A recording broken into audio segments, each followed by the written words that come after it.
Kalaulah baginda Nabi alaihi salatu wassalam yang diajar langsung oleh Allah, yang berikan dia ilmu langsung dengan wahyu, tetap tidak bisa diterima oleh semua orang.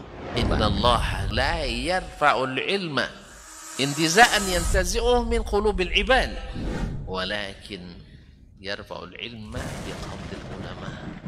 Bahkan sebagian besar orang pada waktu itu menolak Nabi alaihi salatu wassalam.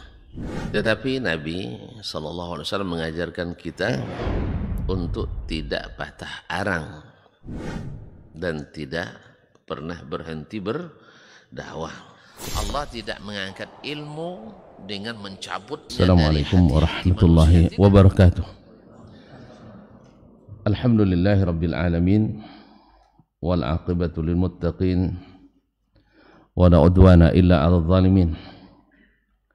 Asyhadu an la ilaha illallah wahdahu la syarika lah waliyus salihin wa khaliqul khalqi ajma'in wa razikuhum wa ma min dabbatin fil ardi illa 'Allah rizquha wa ya'lamu mustaqarraha wa mustawda'aha kullun fi kitabim mubin. Wa asyhadu anna Muhammadan abduhu wa rasuluhu as-sayyidul amin sallallahu alaihi wa ala alihi tayyibin wa azwaji tahirati ummahatil mu'minin wa ashabihi al-qadatil ghurril mayamin wattabi'ina lahum bi ihsanin ila yaumiddin. Amma ba'du, fa usi nafsi wa iyyakum ayyuhal muslimun wa ayyatuhal muslimat bi taqwallahi azza wa jalla rabbil ardi was samawat fa innahu qad fazal muttaqun. Ya ayyuhalladzina amanu taqullaha haqqa tuqatih wa la tamutunna illa wa antum muslimun. Bapak dan ibu-ibu kaum muslimin dan muslimat, para alim ulama, cerdik pandai, tokoh adat, tokoh masyarakat, hadirin hadirat, wal musyahidin wal musyahidat, wal mustami'ina wal mustami'at dimanapun berada, khusus yang hadir di Masjid Zaid bin Thabit radhiyallahu anhu Pekanbaru, yang mudah-mudahan senantiasa diberikan limpahan rahmat, nikmat dan karunia Allah Subhanahu wa taala. Alhamdulillah, bersyukur kita kepadanya pada subuh ini Allah izinkan kita untuk menikmati indahnya salat subuh berjamaah. Mudah-mudahan Allah menerima amal ibadah, mengabulkan permintaan dan doa. Oleh itu mari kita bersyukur kepadanya atas nikmat yang sentiasa diberikannya. Salawat dan salam kepada baginda Nabi alaihi salatu wassalam, para ahli bait, para sahabat, para tabi'in, dan siapapun yang mengikuti dan istiqamah di atas jalan Nabi sampai hari kiamat. Bapak dan ibu kaum muslimin dan muslimat, doa kita pula untuk para orang tua kita, para karib kerabat, para guru, para ustadz, ustadzah yang telah banyak berjasa pada kita, para alim ulama, dan siapapun yang membuat kita terbuka jalan untuk mendapatkan ilmu, mendapatkan kebaikan. Khususnya Imam Asy-Syafi'i rahimahullah, yang pada kesempatan ini kita belajar kepadanya melalui kitab yang dituliskannya. Mudah-mudahan yang masih hidup Allah berikan taufik dan hidayah sampai akhirnya insyaallah husnul khatimah. Dan yang sudah mendahului, mudah-mudahan Allah lapangkan kuburannya, dilimpahkan rahmat kasih sayangnya, diampuni dosa-dosanya. Dan mudah-mudahan Allah gabungkan mereka nanti di akhirat di atas atau di dalam surganya. Amin ya rabbal alamin. Ma'asyiral kiram, masih berkaitan dengan masalah rawi, antara perbedaan rawi dengan saksi, tentang hadis-hadis yang diriwayatkan secara ahad. Nah, rawi-rawi itu dalam berbagai hal, dalam berbagai keadaan berbeda. sebagaimana dari sisi adalah dan dhabitnya berbeda, juga dalam mereka tidak luput pula dari terpengaruh keadaan di sekitarnya atau unsur-unsur dan aspek-aspek yang membuat dia dhabit, yang membuat dia lebih menjaga dibanding di waktu yang lain. Qala rahimahullah ta'ala walinnasi halatun takunu akhbaruhum fiha asahha wa ahra ay yahduraha at-taqwa minha fi ukhra. Manusia mengalami berbagai situasi dan kondisi, suatu keadaan rahmukallah di mana akhbaruhum fiha asah, di mana hadis-hadis atau berita-berita yang diriwayatkannya pada waktu dan kesempatan itu asahha wa ahra ay yahdurah at-taqwa, pada waktu itu lebih sahih dan lebih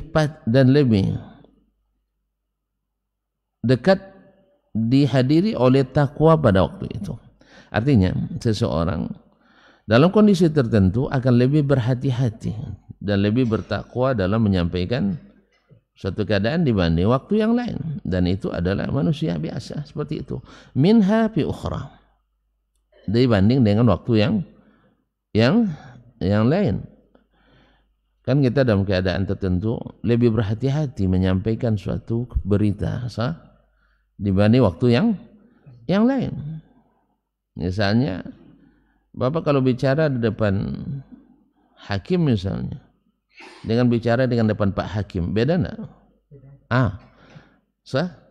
Atau bicara ketika kita sedang sakit dengan ketika sedang sehat bugar, beda juga.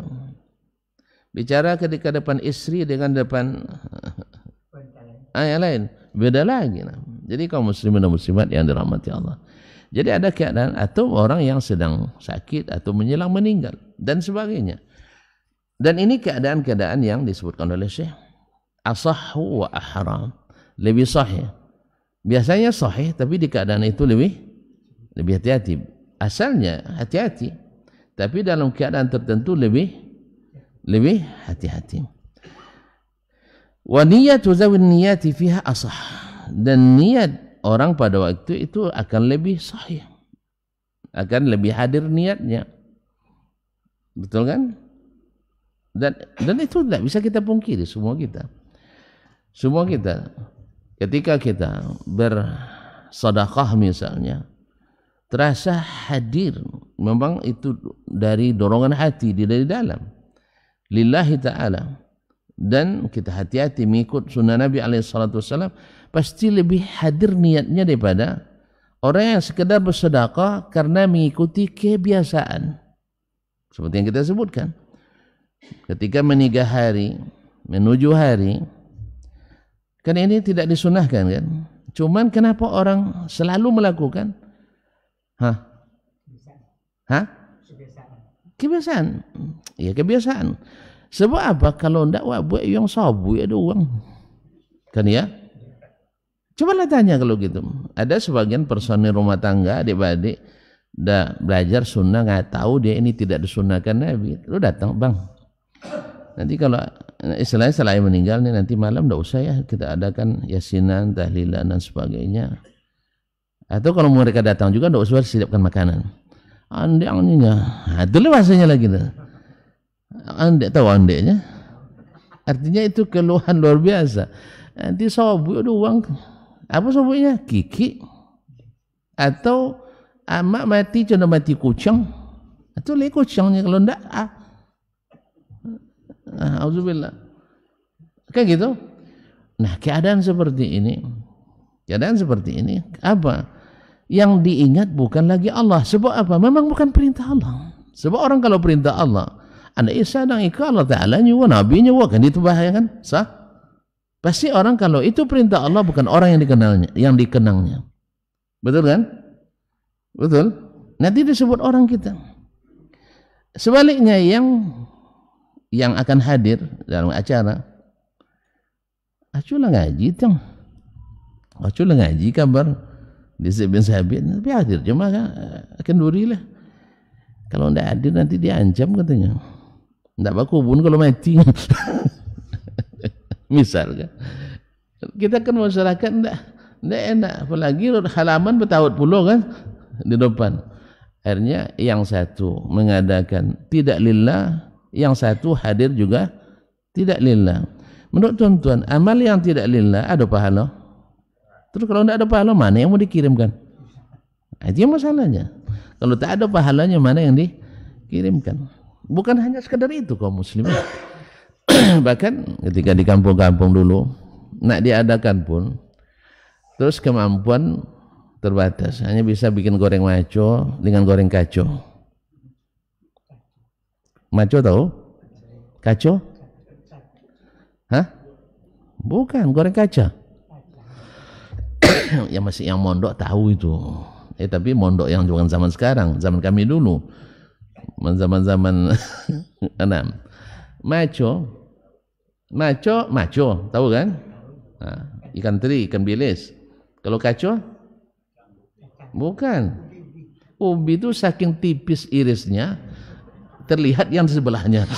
Itu disebut goreng kaco. Tajam kadang kalau masuk ke gusi, luko dibuatnya.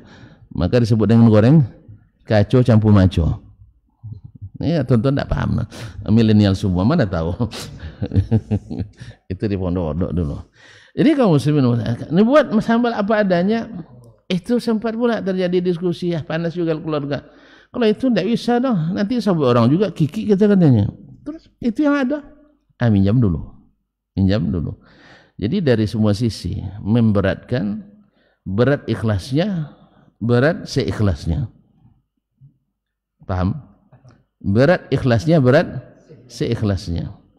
Dan itu berpengaruh kepada jumlah hadirin juga.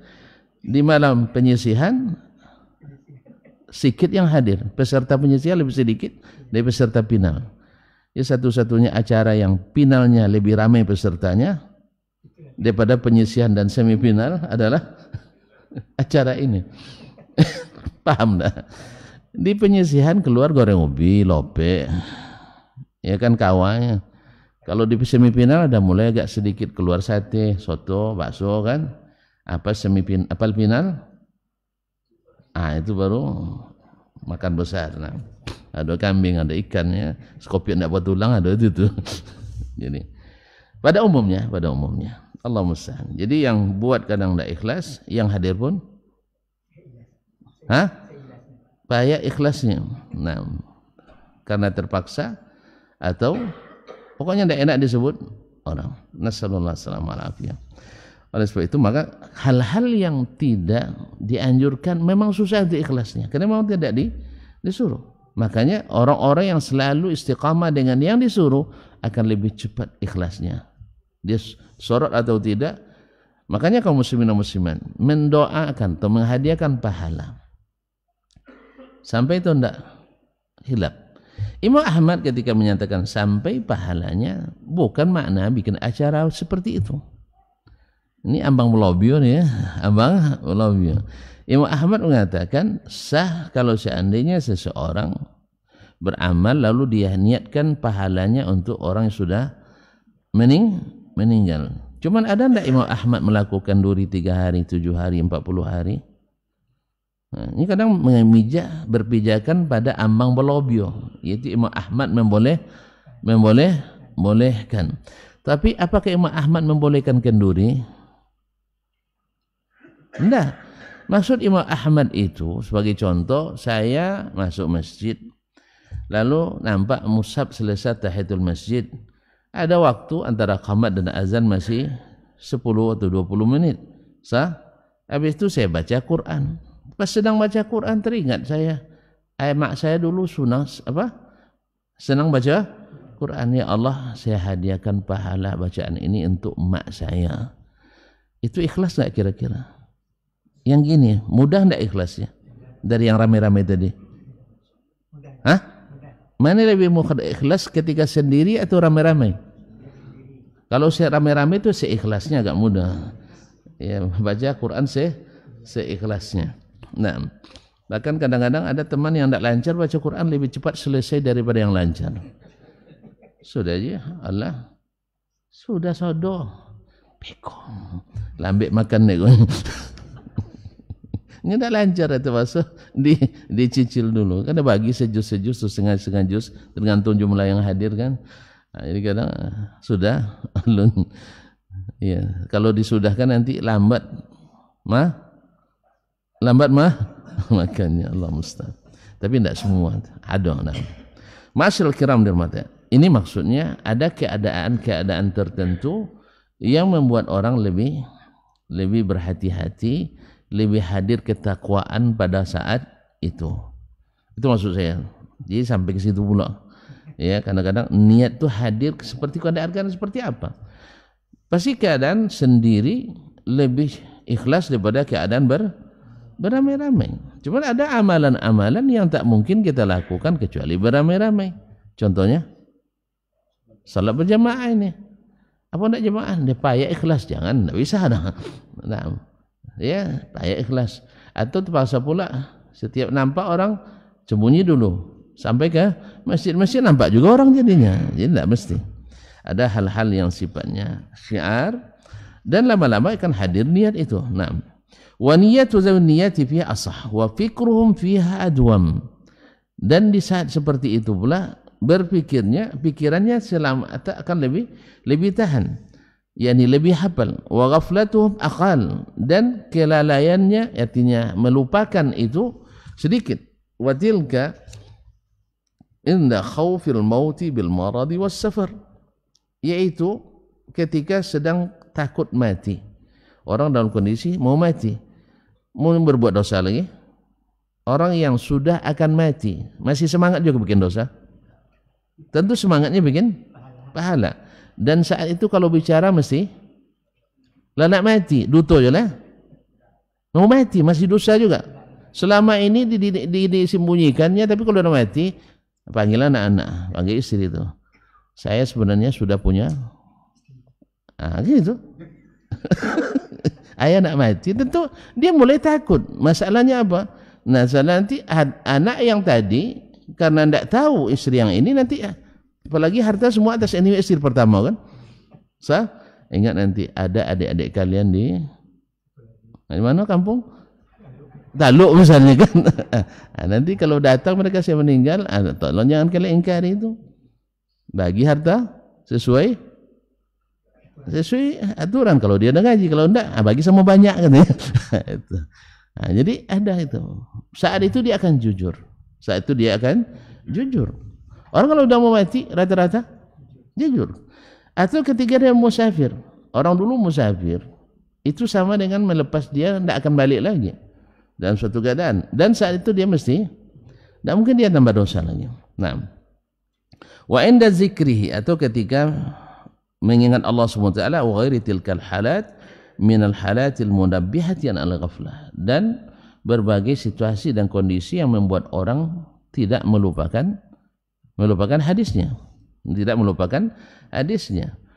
Misalnya ketika kan Nabi SAW kadang-kadang menyampaikan sesuatu karena suatu kejadian, dan kejadian seperti ini tidak bisa dilupakan orang. Misalnya ketika Nabi hijrah, orang Quraisy membuat sayembara. Apa sayembaranya? Pada lupa semua. Siapa yang berhasil menangkap Muhammad sallallahu alaihi wasallam hidup atau mati, baginya 100 ekor unta. Lumayan Pak ya? Lumayan, 100 ekor unta. Taib. Siapa yang paling bersemangat waktu itu? Suraqah ibn Malik ibn Jusum. Dia datang pergi dari Al-Makhzumi. Dia memang jago berkuda, jago memanah, jago main senjata. Salah seorang kesatria Quraisy. Waktu itu belum masuk Islam. Dia kejar Nabi SAW dan dapat. Itu tanda dia ahli. Nah, padahal Nabi sudah sembunyi di gua 3 hari kan? 3 hari 3 malam. Supaya orang Quraisy sudah putus asa untuk mencari. Sebab kalau 3 hari 3 malam sudah jauh dia mengikuti jalan ke seluruh arah. Tapi tidak ketemu. Bahkan mereka sampai ke gua. Sampai ke gua, tapi Allah lindungi Nabi alaihissalam. La tahzan innallaha ma'ana. Nah, walhasil ketemu Suraqah. Waktu itu dia minta afwan. Waktu itu terperosok kaki kudanya 3 kali. Ini tidak bisa lagi. Ini dia menyerah ke Nabi alaihissalam. Saya tidak akan mengganggu kalian lagi. Karena tidak mungkin, memang tidak bisa. Coba yang terperosok kaki kuda pada depannya, terbalanting dia terguling-guling sampai depan kaki Nabi alaihissalam. Terus tinggal gini aja Nabi kan. Akhirnya menyerah dia. Saya tidak akan mengganggu kalian lagi, dan nanti saya akan mengelakkan mengatakan semua orang yang menuju jalan ini akan saya elakkan mereka dari arah ini. Saya tunjukkanlah, ini saya sudah periksa enggak ada. Aman dari sisi itu. Nah, waktu Nabi alaihissalam, kan Nabi dalam satu riwayat dikatakan, Nabi katakan nanti kalau seandainya Persia kita taklukkan, maka gelang kebesaran Kisra adalah untuk Suraqah. Kira-kira lupa dia? Momen seperti ini lupa dia enggak? Kenapa enggak lupa?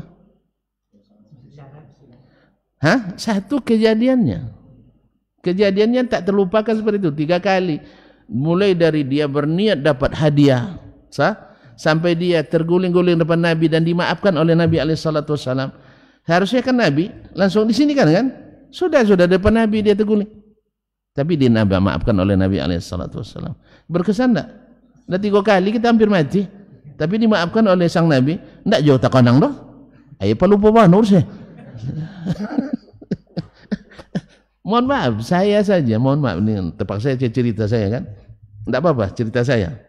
Ini kadang-kadang tidak setuju saya terus saja. Tidak, ini maksudnya saya akan kembalikan kepada orang yang berbuat baik pada saya. Waktu saya masuk Libya, ada dosen baru. Saya sebut aja lah namanya karena orang baik. Ya, saya Dr. Muhammad Taib. Waktu itu belum dokter beliau.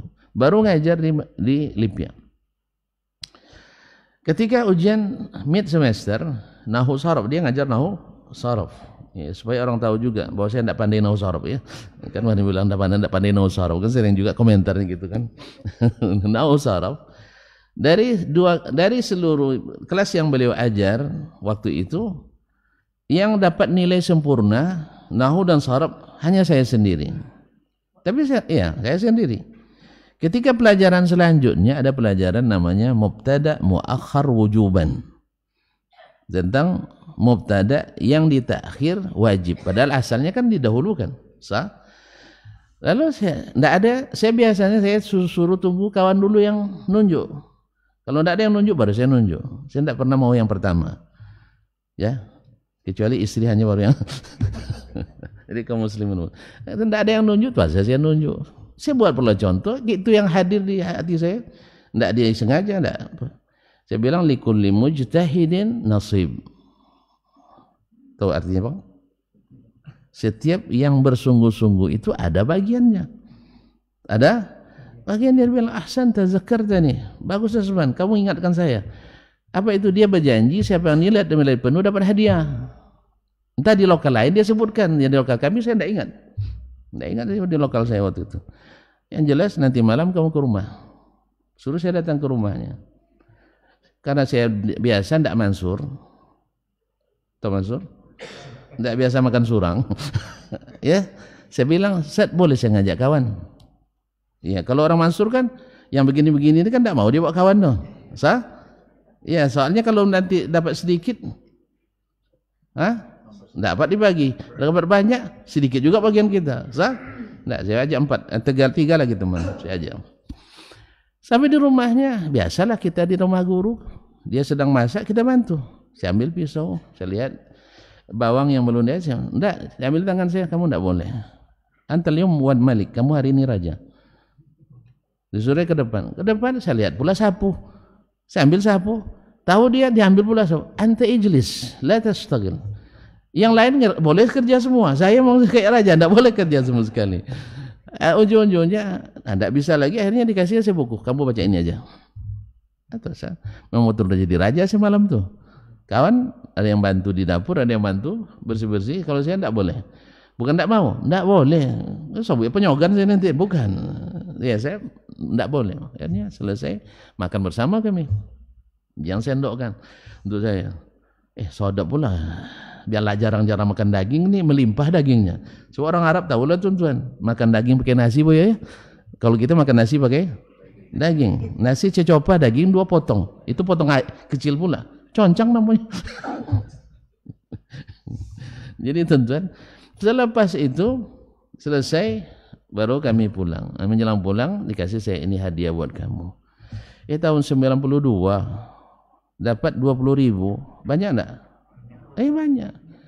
Akhirnya saya langsung ke Jatinegara, ke Kampung Melayu sana, dan ada banyak toko buku Arab kan. Saya belikan 2 buku waktu itu.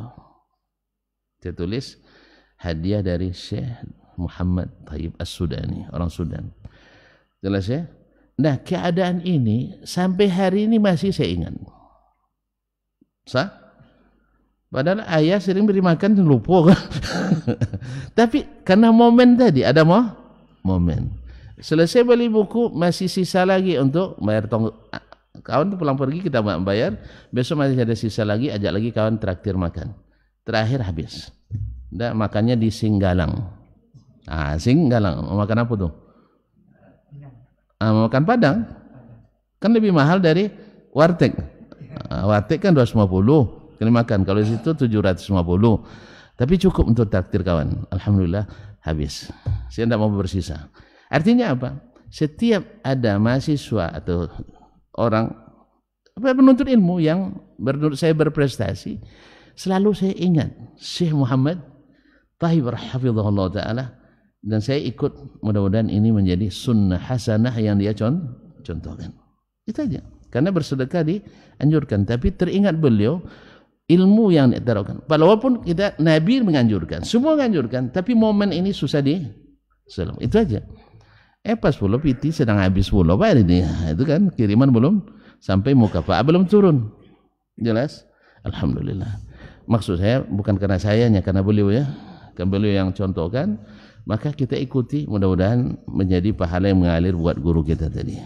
Wallahu ta'ala alam. Jadi intinya ada momen-momen yang membuat orang menghafalkan hadis itu tak terlupakan.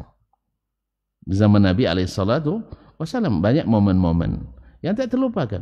Misalnya ketika perang Uhud, ketika perang Ahzab, ada mukjizat dan sebagainya. Itu hadis yang seperti ini susah dilupakan. Atau yang sering berulang tentang salat Nabi alaihissalatu wassalam tak akan terlupakan oleh para sahabat radhiyallahu anhum. Nah, di dalam kondisi kehidupan sehari, perawi juga mengalami hal-hal yang seperti itu.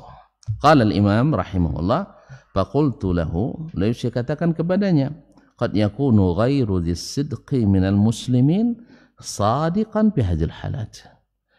Bisa saja orang yang tidak biasa benar dari kaum muslimin, tapi dalam momen-momen seperti ini dia akan jujur dan benar. Sahih? Ada orang yang biasa dusta, tapi momen tertentu tidak bisa dia berdusta.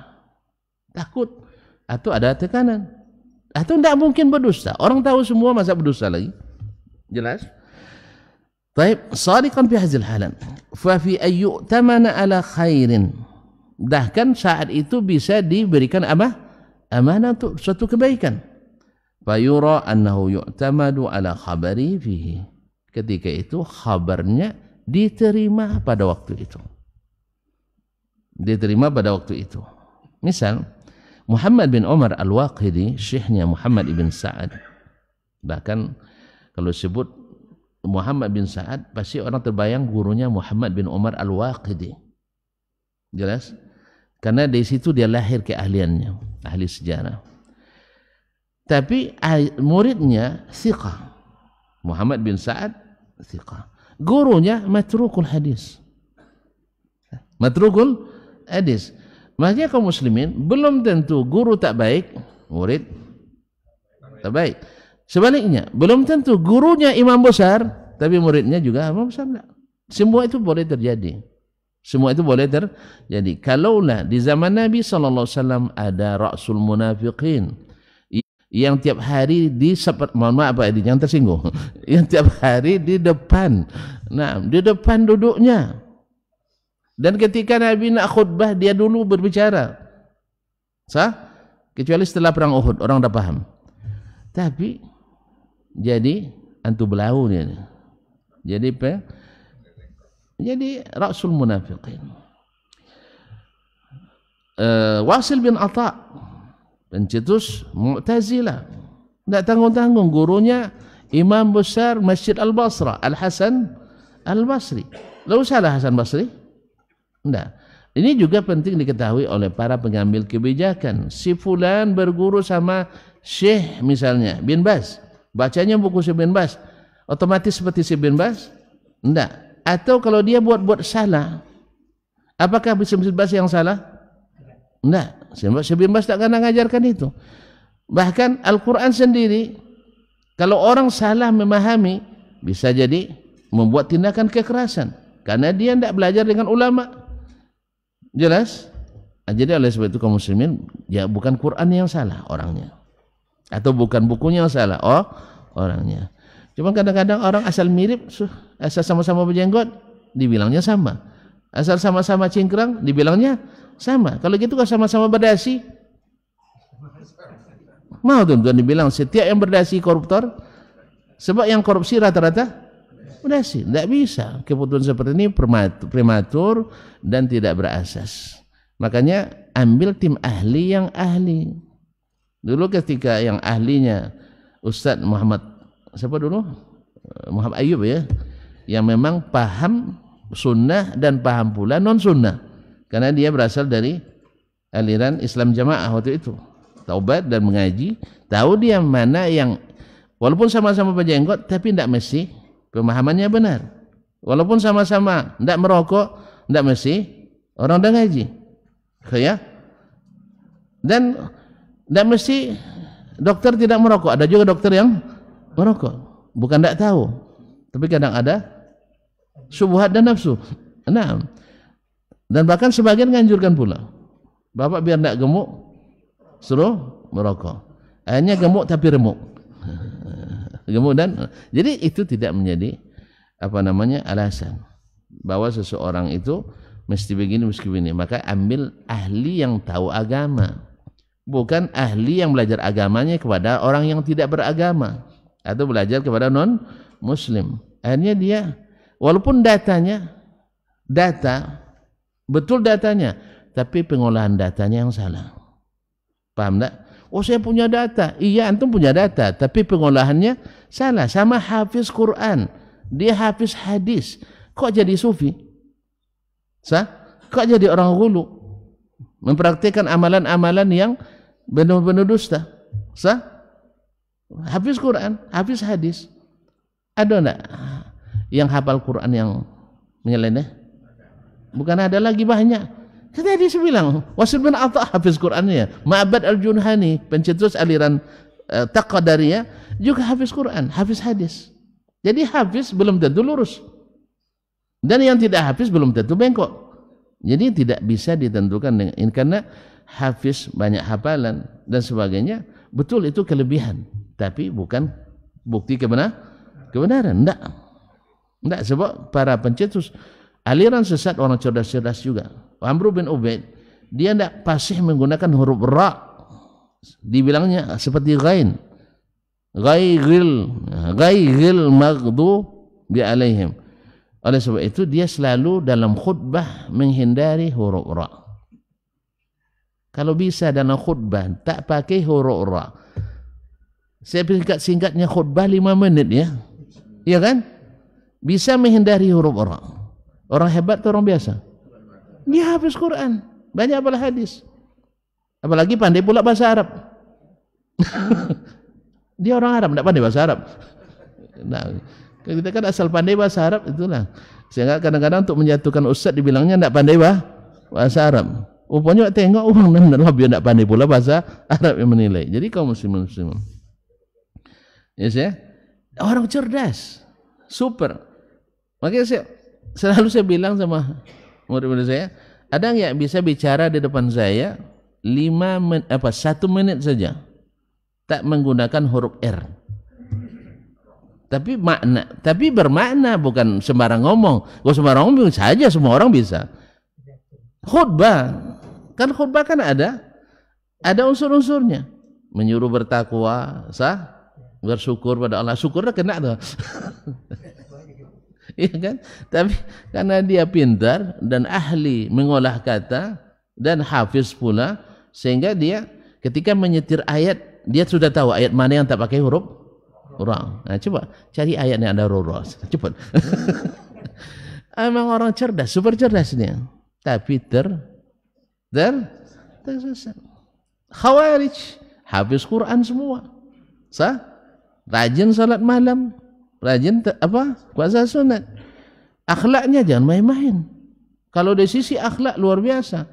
Nampaknya kita buat kresek, dia betul bisa dibantu Ustaz katanya. Kresek cuma kan tak perlu bantuan juga kan. Tapi tawarannya yang tak diberikan oleh ahli-ahli ilmu, ya, orang-orang yang hafiz-hafiz. Tapi mereka masya Allah luar biasa. Itu yang membuat orang terkecoh.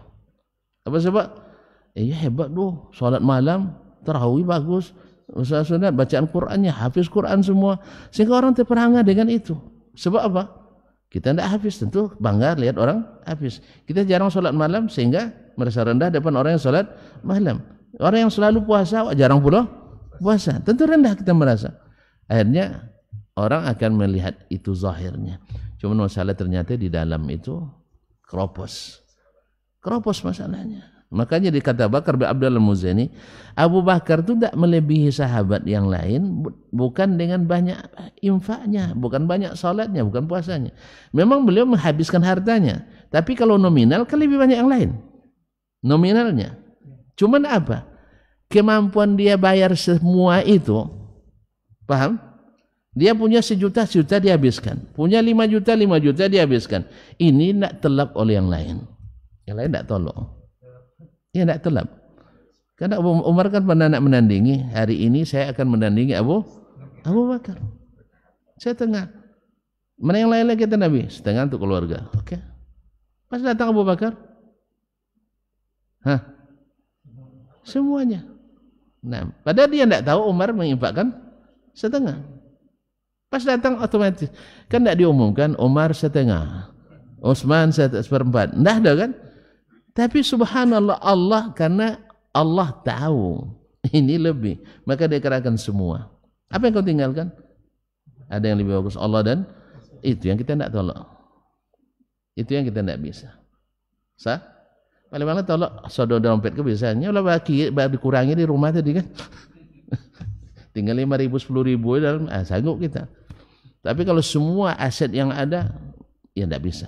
Makanya di situ kelebihannya, ma waqara fi qalbihi min iman. Yang ada dalam hatinya iman. Itulah kaum muslimin dan muslimat yang dirahmati Allah SWT. Jadi ada kondisi-kondisi yang memang orang beriman sempurna.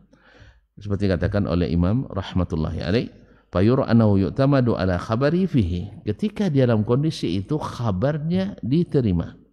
Kabarnya diterima, seperti Muhammad bin Umar Al-Waqidi tadi, muridnya lebih thiqah, dia matrukul hadis. Tapi para ulama mengatakan kalau dia bicara tentang al-maghazi, tentang peperangan, dia adalah mu'tamad. Apa sebab?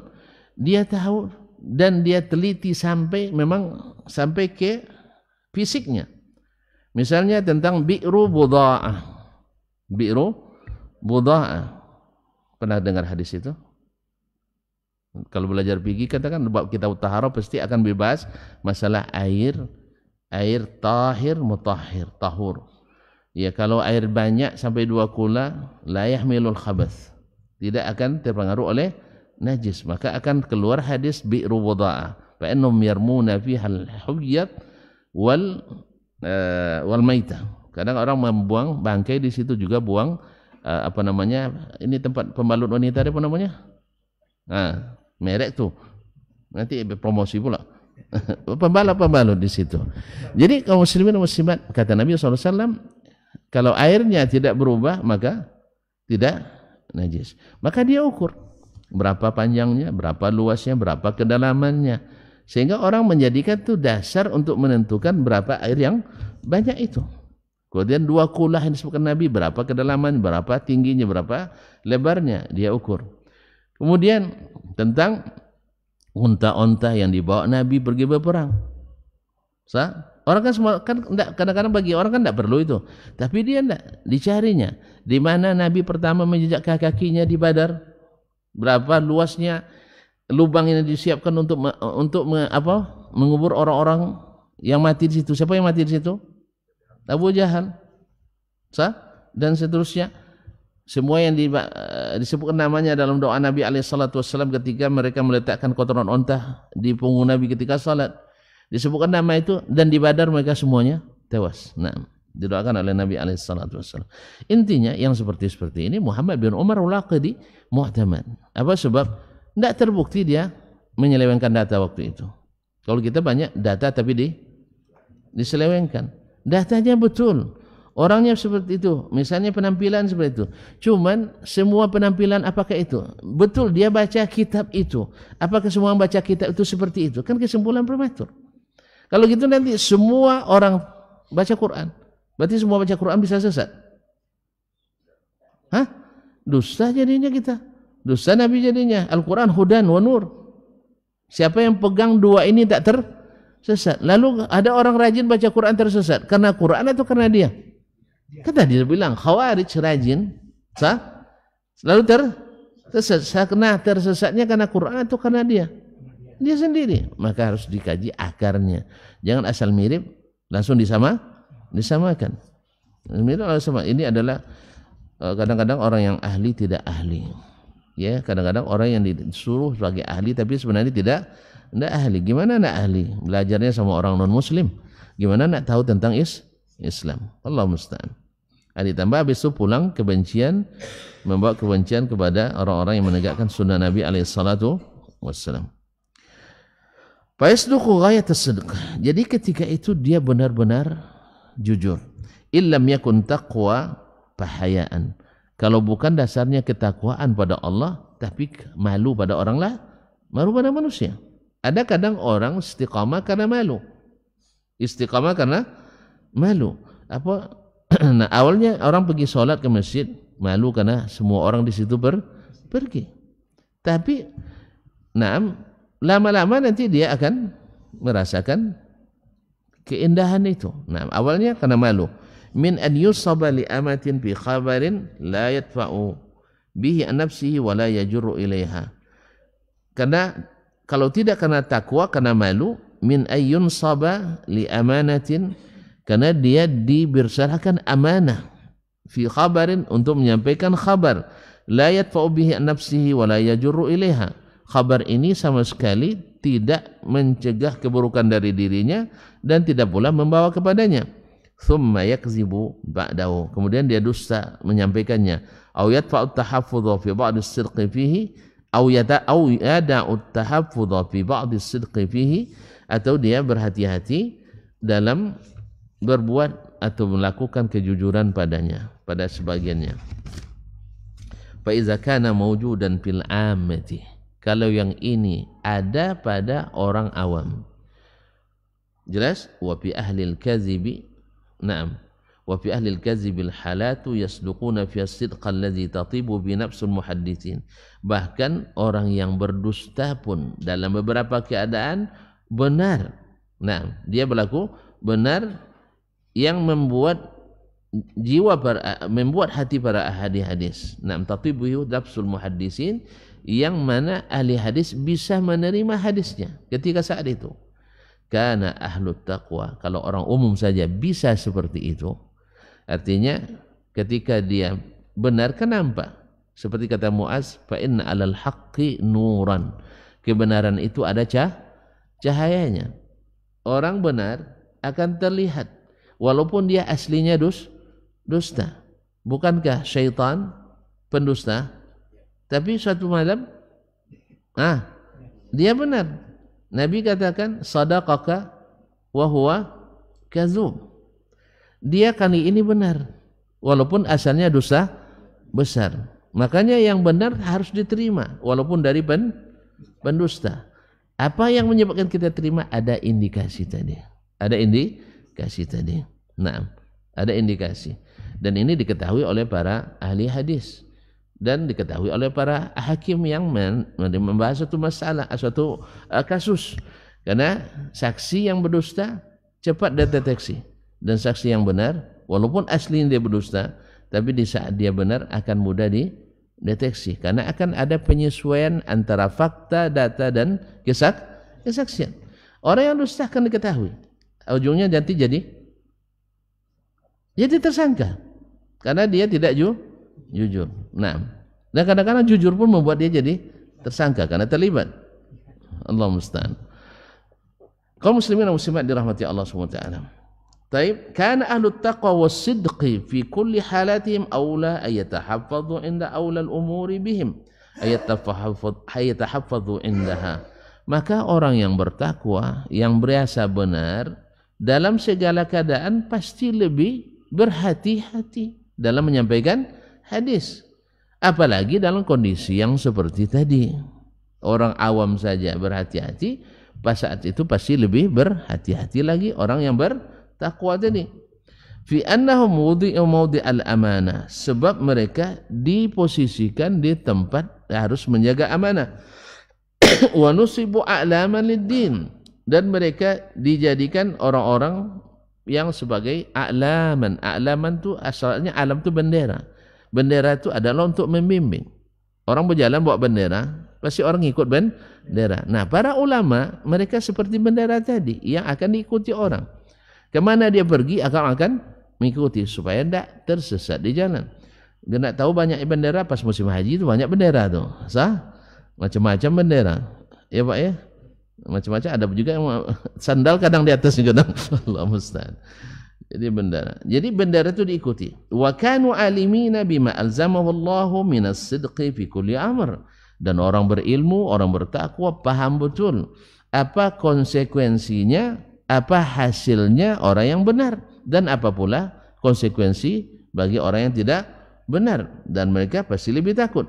Wa annal haditha fil halali wal haram, dan bahwasanya hadis yang berkenaan dengan halal dan haram a'lal umuri wa ab'aduha min ayyakuna fi mawdi'u zinna aw dhinna, maka lebih adalah perkara yang paling tinggi, yang mesti lebih jauh min ayyakuna fi mawdi'i zinna, dari jauh dari hal-hal yang diragukan atau tempat yang diragukan. Wa qad quddima ilaihim fil hadits an Rasulillah sallallahu alaihi wasallam bi syai'in lam yuqaddam ilaihim fi ghairihi, sebab diberikan, dimajukan, dihidangkan untuk mereka dalam menyampaikan hadis dari Rasulullah sallallahu alaihi wasallam sesuatu yang tidak dijanjikan diberikan kepada orang lain, kepada mereka dalam urusan lain. Ya, menyampaikan hadis dari Nabi alaihi salatu wasallam diberikan, dijanjikan hal-hal yang tidak dijanjikan pada mereka di masalah lain. Naam, seperti nadharallahu ra'an sami'a minni haditsan fawa'ahu thumma adahu liman li ghairihi farubba muballighin aw amin sami'. Allah akan menjadikan wajah berseri-seri bagi orang yang mendengar hadis dari kami, kemudian dia hafalkan lalu sampaikan kepada orang lain, karena bisa saja yang menyampaikan, yang disampaikan kepadanya lebih paham dari yang menyampaikan. Tapi jangan jadikan pula bahwa yang menyampaikan tak paham juga. Itu kan afqah, lebih pakai, bukan tidak pakai. Kalau bahasanya lebih berarti dia pakai juga, tapi yang lain lebih pakai. Nah, fawu'ida 'alal kadzibi 'ala Rasulillahin nar, sehingga dijanjikan bagi orang yang berdusta itu ancamannya neraka. Nah, orang ini, orang bertakwa pasti takut neraka. Nah, apalagi di saat-saat atau di posisi-posisi dan kondisi-kondisi yang lebih parah kalau dia melanggar atau dia berdusta. Orang awam saja di saat itu jujur dia, apalagi orang bertakwa. Maka dikatakan nanti ketika masalah tarjih, masalah hadis, orang akan melihat, para ulama maksud saya akan melihat hal kondisi-kondisi seperti ini. Kenapa hadis si fulan lebih kuat misalnya, Sebab hadis ini min akhiri ma haddatsa bihi, hadis terakhir yang dia sampaikan qabla mautihi, sebelum matinya. Dan orang ketika akan mati akan lebih jujur, orang awam saja akan lebih menjaga amanah dibanding orang yang masih berkeinginan hidup lebih lama. Karena orang hidup lebih lama, acak duto sekali yang penting dapat piti, besok nanti bertobat. Misal orang bisa saja menjadikan atau memperdagangkan ayat-ayat Allah Subhanahu wa taala, merubah-rubah fatwa, yang penting dapat jabatan, yang penting disetujui orang banyak, besok di akhir hayat bertobat. Itu makanya Nabi banyak memohon kepada Allah, na'udzubillah minal hawri ba'dal kawar, berlindung kepada Allah dari kesesatan setelah awalnya dapat petunjuk. Nah, orang yang akan meninggal ini, atau misalnya didahulukan para tabi'in, misalnya hadisnya, kenapa mereka orang-orang para ahli hadis tabi'in menyampaikan hadis mursal itu lebih kuat daripada tabi'in. Pertama, mereka lebih dekat ke sahabat, dan umumnya riwayat mereka dari sahabat. Orang yang berguru pada orang-orang yang lebih hebat didahulukan dari yang berguru kepada yang kurang hebat. Jelas? Dan itu biasa. Nah, kita di depan guru yang Masya Allah dita'zim akan lebih hormat dibanding dengan guru-guru yang tidak mengajarkan apa-apa, tidak ada adab sama sekali. Akan beda juga. Sahih? Jadi kondisi-kondisi seperti ini menjadi murajjah, menjadi merubah keadaan di mana hadis seseorang di suatu waktu tertentu lebih dikuatkan dibanding dengan waktu yang lain. Baik, kemudian Imam akan menyebutkan beberapa hadis yang diriwayatkan dengan sanad sendiri dan hadis-hadis yang boleh dikatakan sudah familiar di antara kita. Tapi karena lumayan juga cukup panjang, kita sempurnakan pada ketemuan yang akan datang aja. Yes ya? Jadi kita sebutkan satu aja. Nah, sekarang ya satunya. Qala rahimahullah Abdul Aziz ibn Muhammad ibn Ajlan, yani hadatsana Abdul Aziz ibn Muhammad ibn Ajlan al-Madani. An Abdul Wahhab ibn Bukht, dari Abdul Wahhab ibn Bukht. Naam. An Abdul Wahid An-Nasri, dari Abdul Wahid An-Nasri. An-Nasri ini bukan klub Nasr. Jangan salah paham nanti. Klub Nasr. Tahu klub Nasr ya? Jadi terkenal jadinya. Allah musta'an. Tapi adalah nisbat kepada datuknya Nasr ibn Muawiyah ibn Bakar ibn Hawazin, dari Bani Hawazin. Naam. An Wathilah ibn al-Asqa, dari Wathilah ibn al-Asqa, sahabat Nabi yang paling terakhir meninggal 113 Hijriah. Wathilah ibn al-Asqa, naam, al-Laythi. An Nabi sallallahu alaihi wasallam, dari Nabi sallallahu alaihi wasallam, qala, dia berkata. Naam. Makanya di sini sanadnya Imam Al-Syafi'i jaraknya dengan Nabi hanya 3 orang. Hanya 3 orang. Karena Wathilah panjang umurnya. Wathilah panjang umurnya. Ani Nabi sallallahu alaihi wasallam, dari Nabi sallallahu alaihi wasallam, dia mengatakan inna afral fira. Al-fira jamak firya. Firya itu adalah dusta yang sengaja diadakan. Karena ada dusta tak sengaja, ada dusta yang sengaja. Kalau dusta sengaja disebut al-kadzib. Bisa sengaja, bisa tidak. Tapi kalau al-firyah itu dusta yang diadakan dengan sengaja. Nah, artinya apa? Orang yang berdusta untuk agama atau berdusta untuk menghancurkan agama, itu sama.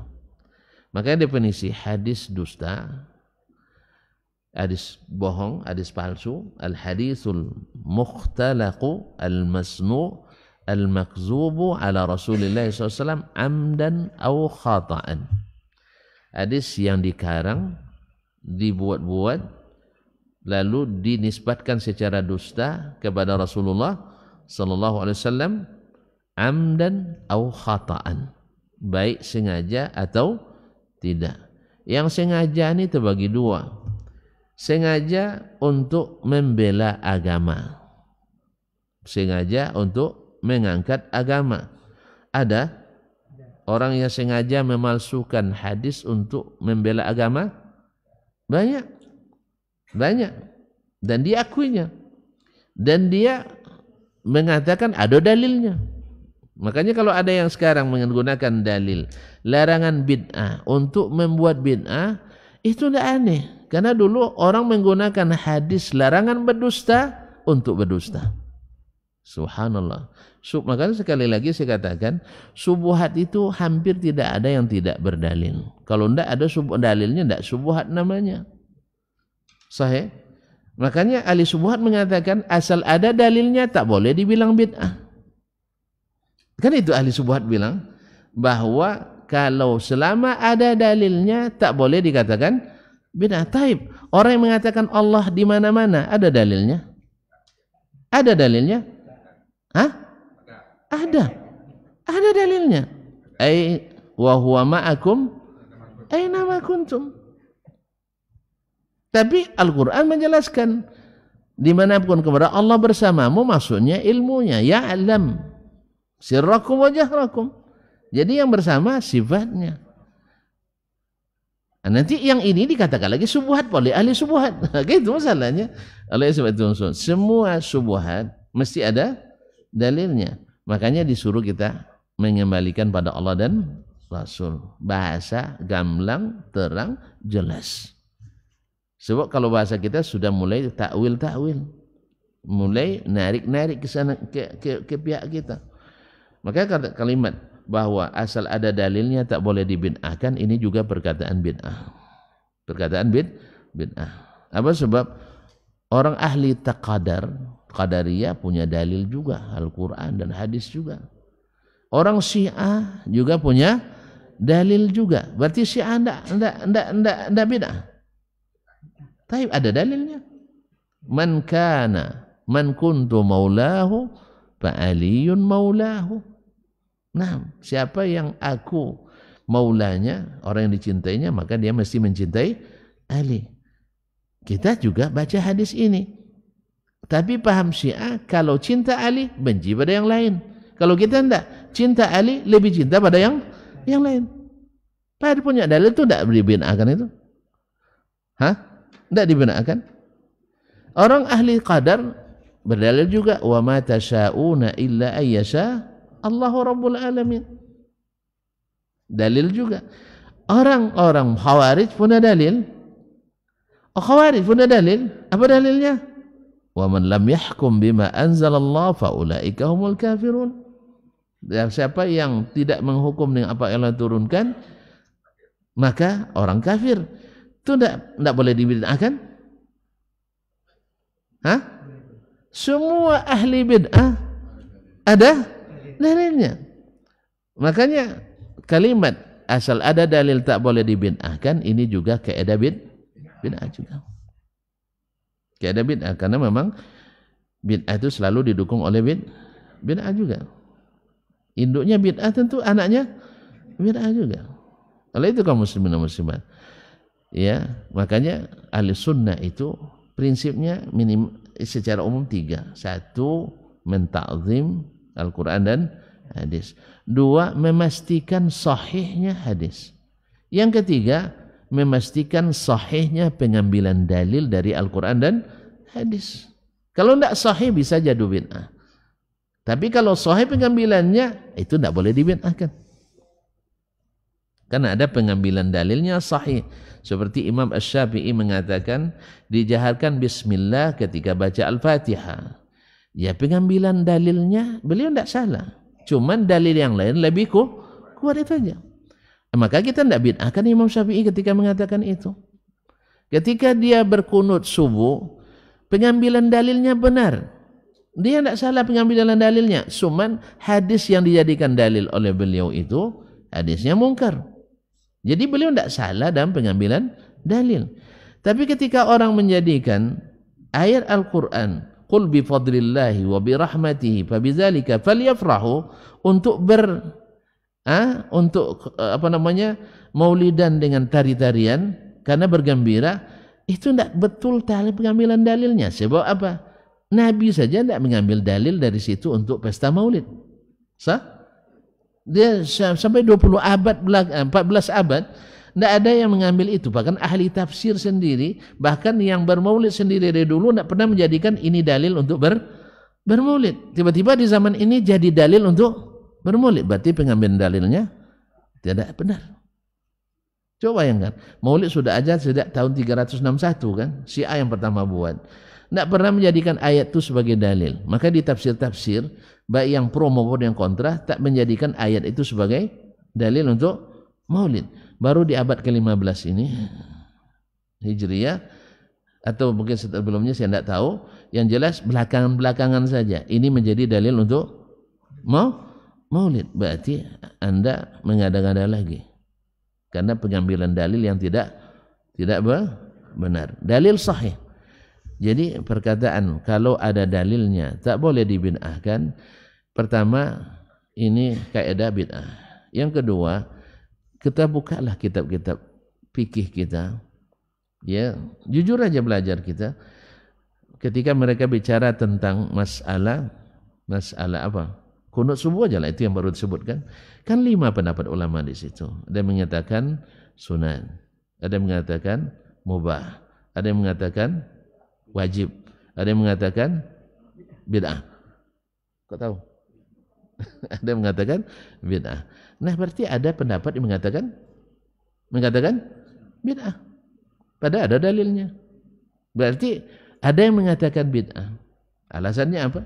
Jelas, Nabi hanya sebulan. Selebihnya dia tidak qunut lagi. Jelas ya? Dan seterusnya kita bahas. Jadi oleh sebab itu ada yang berdusta untuk membela agama. Kan semua acara-acara dibuat untuk syiar agama, padahal bukan bagian dari agama. Akhirnya yang dihidupkan syiar bukan agama, yang syiar agama sendiri dimatikan. Karena betul kata Ibn Abbas, bila satu bid'ah dihidupkan, banyak sunnah yang mati. Karena daya ledaknya bid'ah itu luar biasa. Jelas? Kalau sunnah kan tidak meledak-ledak, dia tenang, gitu. Sunnah itu tenang, yang meledak-ledak itu adalah bid'ah. Jadi daya ledaknya kuat. Banyak kalau hidup bid'ah, banyak sunnah yang mati. Dan untuk menghidupkan satu sunnah kadang-kadang banyak pula ahli sunnah yang Allah musta'an. Iya. Kan ya, di awal-awal Islam dulu ketika Nabi menghidupkan sunnahnya, di Mekah kan banyak yang disiksa, diintimidasi sampai hijrah. Gara-gara sunnah. Gara-gara sunnah. Nah, Allah musta'an. Sabar Pak ya? Kalau sunnah tak meledak-ledak. Kalau bid'ah suka meledak-ledak. Ini yang buat salah, awaknya dia buat salah. Nah, pokoknya berbantah gajah sama harimau di Wahabi juga yang salah. Ya, ribut orang di Payakumbuh, Wahabi juga yang disalahkan. Ribut orang di Payakumbuh, Wahabi juga yang salah. Entahlah, Allah musta'an. Makanya siap untuk salahkan, siap untuk disalahkan. Iya, siap aja disalahkan. Jadi ada yang berniat baik membela agama, dipalsukannya hadis. Dan ada yang kedua berniat buruk. Nah, itu orang sindik yang memang masuk Islam untuk merusak Islam. Min inna abdul firman qawwalani malam akul.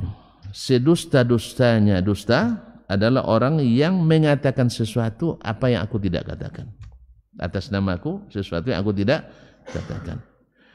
Wa man ara ainaihi malam tara, atau dia mengatakan melihat padahal dia tidak melihat. Ini dalam kesaksian atau dalam hadis juga. Wa man idda'a ila ghairi abihi, dan siapa yang menisbatkan diri kepada bukan bapaknya. Makanya anak yang lahir dari zina haram, dan dusta sedusta-dustanya kalau dinisbatkan kepada ayahnya yang tidak sah itu. Makanya wallahu alam pendapat yang paling kuat, ya, orang yang hamil tak boleh dinikahkan oleh yang menghamilinya. Apa sebab? Kan awalnya kan menghindari malu. Besok pas anaknya yang lahir itu perempuan pula, Kalau dia tak nikahkan, malu lagi. Sah? Ini lebih besar malunya. Akhirnya dinikahkan pula anaknya yang tidak anaknya. Sah nikahnya? Tidak sah. Walaupun tercatat di catatan sipil. Tapi nikahnya tidak sah. Kalau nikah tidak sah, hakikatnya zina lagi. Maka siapapun yang punya anak dengan cara seperti ini, kita ingatkan. Banyak solusi. Misalnya, saya tidak lancar dah tu, gigi lah banyak jatuh kan, suruh anaknya yang sah untuk jadi wali. Kalau tidak punya anak laki-laki untuk jadi wali, ada bapaknya. Apa? Sah? Kan bisa? Apa? Saudara kandung kita. Kenapa dia tu? Kalau bapaknya sah tak? Tidak juga ya. Oh tidak juga ya. Suruh datuknya. Banyak wali yang lain. Iya, karena tidak sah tadi Pak. Tidak sah nasabnya. Tidak sah nasabnya. Tidak bisa nak. Maaf. Terima kasih. Jazakallah khair. Nah, wali hakim.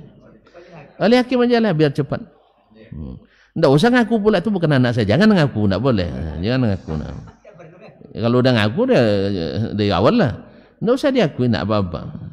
Ini kan kesalahan kita dulu kan nggak tahu kita. Iya, kesalahan kita nggak tahu. Kemudian kompilasi hukum Islam di Indonesia niru yang di Mesir, tapi banyak yang diubah-ubah. Ya, banyak yang diubah-ubah sampai di sini. Awak nyontiknya tidak pandai gitu. Bahkan di Mesir dibuatnya undang-undang kompilasi itu ditiru oleh orang Indonesia.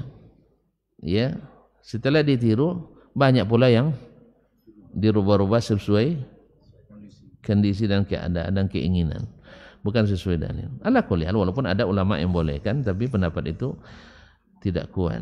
Sebab air suci air halalnya tidak boleh campur dengan air haram. Apalagi haram sama haram. Oleh sebab itu wallahu alam, yang menikah atau yang hamil di luar nikah tidak boleh dinikahkan kecuali setelah melahirkan.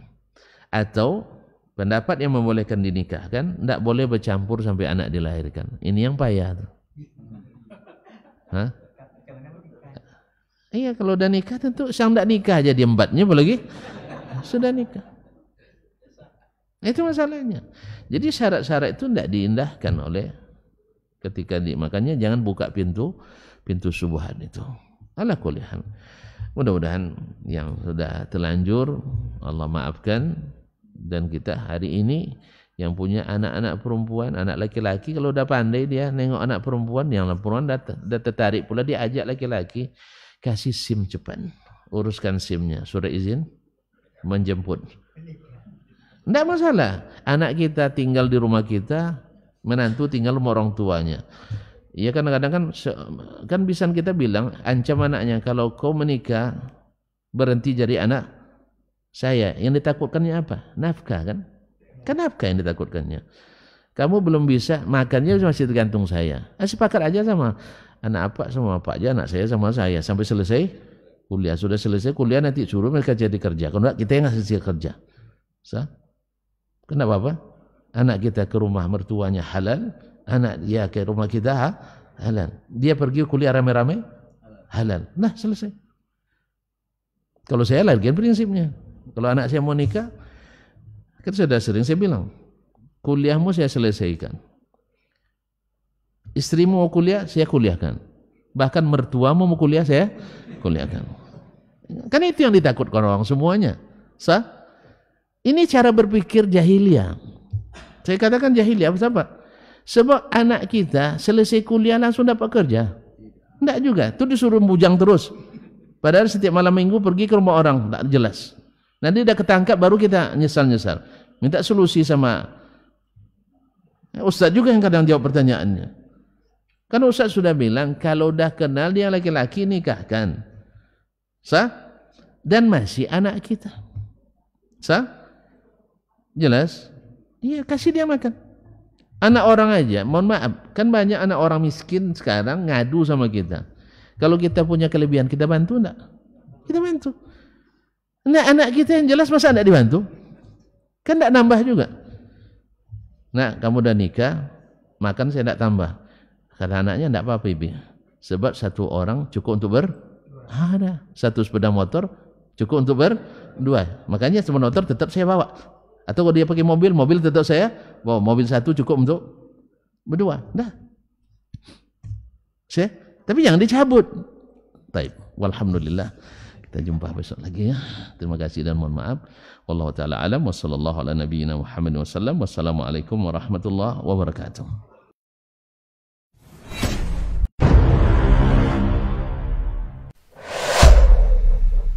Dunia dan seisinya ini bagi Allah tak sama nilainya dengan sebelah sayap lalat. Barang siapa yang beramal untuk akhiratnya, Allah akan cukupkan baginya urusan dunia. Sayati zamanun 'alan nasi as-sabiru fihim qalqabit al-jamarah. Akan ada satu masa di akhir zaman yang berpegang teguh dengan agamanya seperti orang yang sedang memegang bara